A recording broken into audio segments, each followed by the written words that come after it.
Bismillahirrahmanirrahim. Assalamualaikum warahmatullahi wabarakatuh. Kembali bertemu di kesempatan kali ini pada kegiatan belajar kita di materi trigonometri dasar.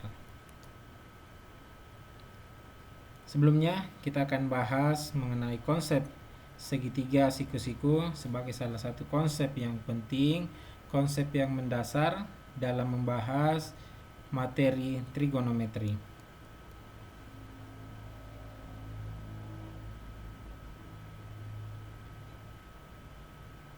Kita sudah punya 4 buah gambar segitiga. Segitiga A, B, C, dan D. Apakah keempat segitiga ini merupakan segitiga siku-siku? Tentunya belum bisa kita pastikan. Kapan kita bisa memastikan bahwa sebuah segitiga merupakan segitiga siku-siku? Jika segitiga tersebut memiliki tanda siku-siku pada salah satu sudutnya. Perhatikan segitiga A.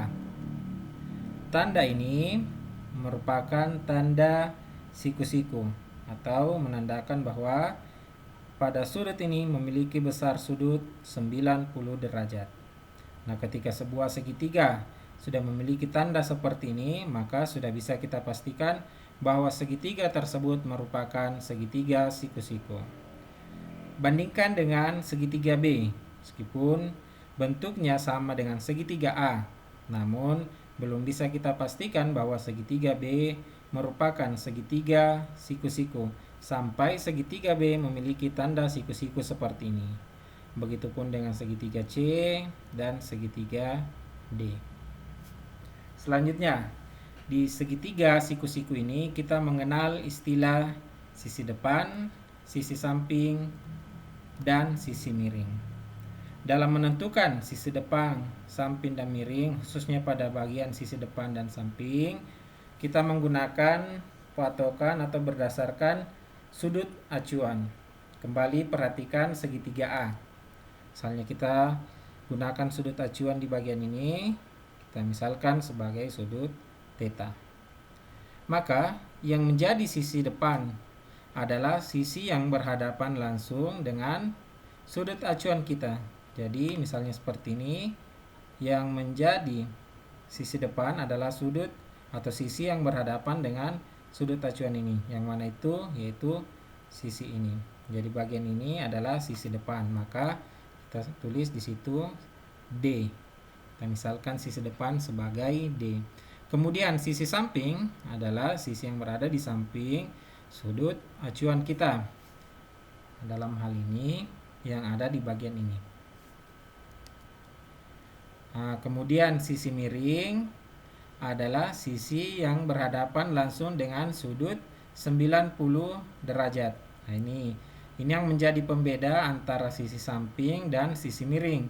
Karena sebenarnya keduanya masing-masing berada di samping sudut acuan kita. Namun dalam membedakan hal tersebut kembali lagi kepada sisi atau sudut 90 derajat ini, sudut siku-siku ini. Jadi sisi miring itu yang berhadapan langsung dengan sudut siku-siku. Jadi kalau ada sisi yang berada di depan sudut siku-siku itu, maka itu sudah bisa dipastikan sebagai sisi miring. Adapun sisi samping yaitu yang berada di samping sudut acuan kita. Maka di bagian ini kita tuliskan sebagai sisi miringnya. Lanjut lagi di bagian B.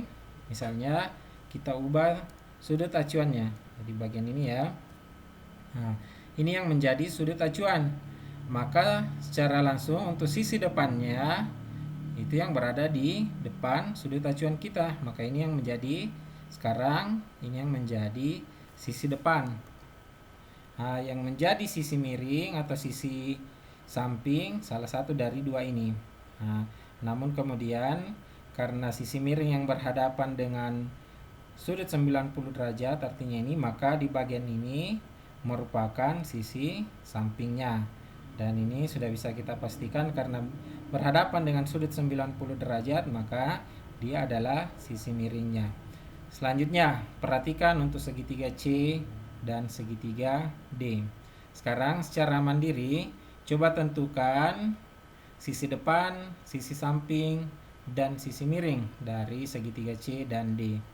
Misalnya untuk segitiga C, kita ambil sudut acuan di bagian ini, maka yang mana yang merupakan sisi depannya, yang mana merupakan sisi sampingnya, yang mana merupakan sisi miringnya.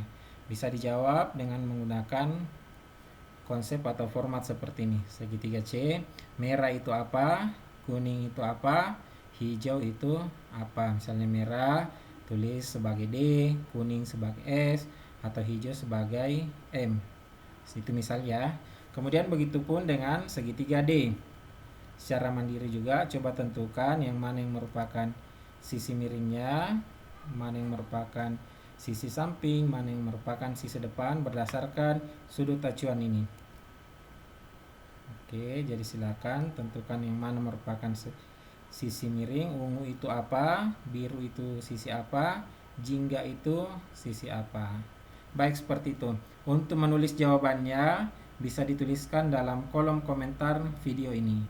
Atau yang kesulitan bisa juga menuliskan melalui chat pribadi. Baik, sehingga dari penjelasan yang tadi kita bisa mengambil sebuah kesimpulan bahwa segitiga siku-siku adalah segitiga yang salah satu besar sudutnya adalah 90 derajat. Kemudian segitiga siku-siku memiliki sisi depan, sisi samping, dan sisi miring. Semoga pembahasan kita mengenai konsep segitiga siku-siku ini bisa dipahami sehingga memudahkan kita untuk memahami lebih lanjut lagi tentang materi trigonometri ini. Demikian, Assalamualaikum warahmatullahi wabarakatuh.